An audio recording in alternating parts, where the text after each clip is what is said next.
Today poll. Should the U.S. remain in the United Nations? MSM gloated about potentially tiny crowd. Trump's actual fourth turnout put that fake news to rest.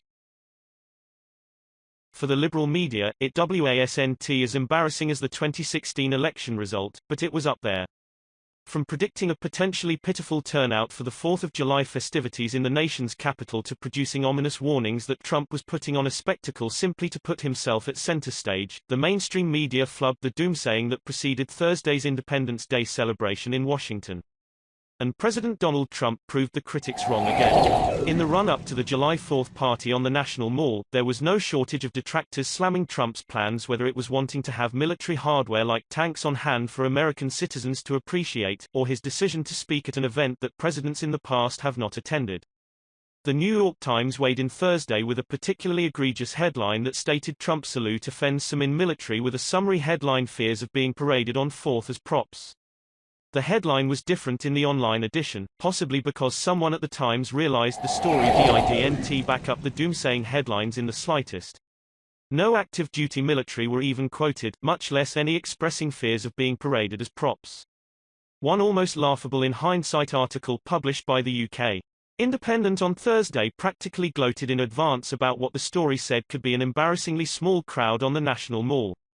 Instead, Trump's speech was a salute to the American military that swelled with pride in its storied past. He avoided the politics of the day and the crowd was huge. The event defied the critics who said the celebration on Thursday would be a partisan political spectacle that would not even attract a significant crowd. CBS, ABC, NBC and MSNBC snubbed the celebration and didn't air it live, save for their online streaming platforms, Fox News reported.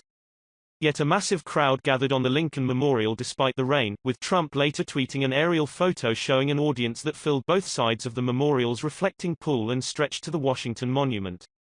Of course, the weather could have been better, but by all reports, Thursday's rain didn't dampen the spirits of the crowds that thronged the Capitol for Trump's speech, military flyovers and a massive fireworks display to mark the nation's 243rd birthday. Take a look at this crowd from Trump's Twitter post on Thursday evening. Donald J. Trump tweeted, "A great crowd of tremendous patriots this evening, all the way back to the Washington Monument." K. Dalius tweeted, "Mr. President, your speech tribute to our military gave me goosebumps. After hearing that speech, if one does not have pride in America and respect for our flag and those who fought and died for it, they are dead inside. God bless you. God bless America." Brian Fraser tweeted, "It was truly amazing to see such a fabulous gathering. Your speech was a great history lesson we haven't heard for a while, and the tribute to the military and all the flyovers were truly spectacular. God bless America. God bless President Trump." Rudy Giuliani tweeted, replying to real Donald Trump, "This was a great event. Love of country, like love of family, is a virtue. Don't ever let the blame America politicians make you embarrassed about public displays of honest affection, love, of the USA. Even Trump's most vocal critics have to admit the man has a talent for proving liberal predictions wrong, whether it's his own election, the economy's performance since then, or a 4th of July celebration in the nation's capital." Please share this video with your friends and family.